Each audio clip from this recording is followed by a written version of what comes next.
maka sudah menjadi sunnah untuk kita pakai, gitu ya. Satu. Nah, di sini kita melihatnya ada 3 komponen dasar: al-Islam, al-iman, dan al-ihsan.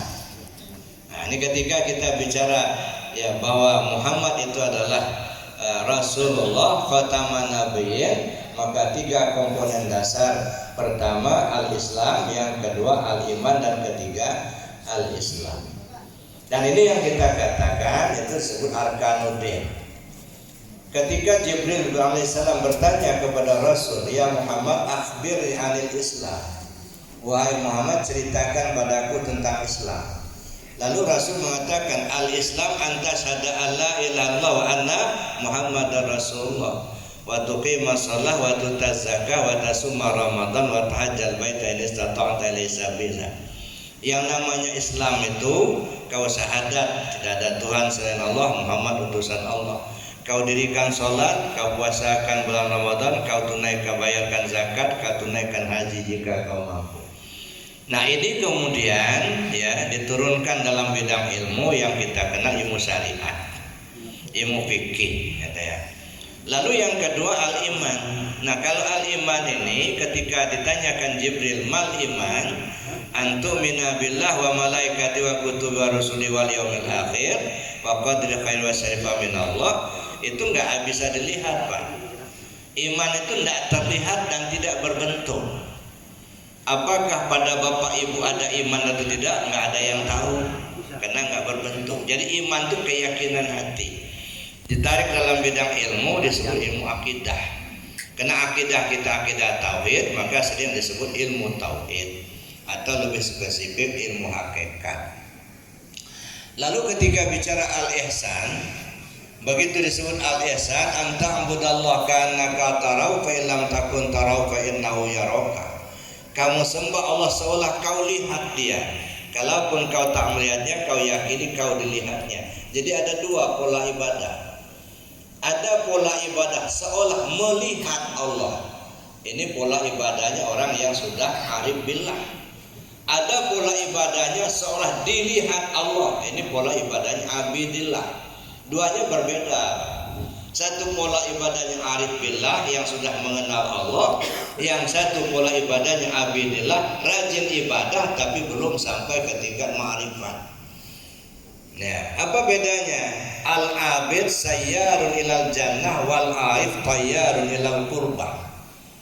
Orang abid ibarat jalan kaki menuju surga. Orang arif ibarat terbang menuju Allah, beda. Orang abid jalan kaki menuju surga. Orang arif terbang menuju Allah. Ya, maka orang abid yang rajin ibadah selalu berkutat di pahala surga, itu kan? Harap surga, takut neraka, gitu. Nah, setiap beramal dapat pahala. Kalau sudah dapat pahala, nanti masuk surga. Kalau orang arif tidak lagi bicara dosa dan pahala. Dia tidak takut dengan neraka dan tidak harap dengan surga. Yang dia inginkan Allahnya. Nah, ini bedanya. Jadi ada satu cerita, mungkin di YouTube pernah saya sampaikan itu, ya. Jadi ada seorang raja, si raja ini sangat pemurah. Ya, pokoknya apa yang diminta rakyat pasti dikasihnya. Pada satu saat dia umumkan, "Wahai rakyatku, mulai hari ini silakan kalian datang ke istana, minta apa yang kalian maukan, pasti aku kabulkan." Namanya raja kaya pemurah. Berduyun-duyunlah rakyat datang ke istana. Ada yang minta duit dikasih, ada minta rumah dikasih, minta jabatan dikasih. Sehingga rakyat sudah kebagian semua. Sudah kebagian semua, ya, datanglah nenek-nenek janda. Ya, si nenek-nenek bertanya, "Tuan Raja, apa betul setiap permintaan rakyat akan dikabulkan?" "Oh ya," kata raja. "Silakan kamu minta apa yang kau maukan. Apa yang dimaukan rakyat aku kabulkan. Kau lihat yang lainnya. Mereka minta rumah, saya bikinkan rumah. Mereka minta perhiasan, aku berikan perhiasan. Mereka minta jabatan, aku kasih jabatan. Kau nek minta apa yang kau maukan." begini Tuan Raja, saya nggak butuh rumah, saya nggak butuh perhiasan, saya ini sudah tua, saya nggak butuh duit, cuman saya ini janda Tuan Raja, saya butuh suami. Saya minta Tuan Raja nikahi saya. Nah, lain lagi permintaan si nenek. Ini makanya jadi nenek-nenek itu yang lincah lah. Nah, nenek lincah. Nah, karena sesumbar raja sudah mengatakan apapun permintaan rakyat dikabulkan. Ini si nenek ini, nenek janda ini minta nikah sama raja. Ya terpaksa raja nikah sama si nenek. Begitu sudah nikah, apa yang dimiliki oleh si nenek? Semua milik raja jadi milik nenek. Istana megah milik si nenek. Perhiasan beralmari-almari milik nenek juga, bebas memakai. Ini nenek yang lincah, Pak. Dia nggak minta jabatan. Nah begitulah kita. Tidak.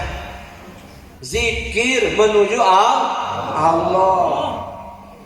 Ini bukan lagu wajib Bapak Ibu. Ini rel dalam beribadah. Ilahi anta maksudi wa ridhoka matlubi. Ya Allah, kau yang kutuju, redamu yang kuharapkan. Yang kita tuju Allah. Jangan nuju-nuju yang lain. Kenapa saya sering katakan ini? Ini angan-angan yang kita tanam waktu di dunia akan terbawa-bawa sampai mati. Khawatir, Pak.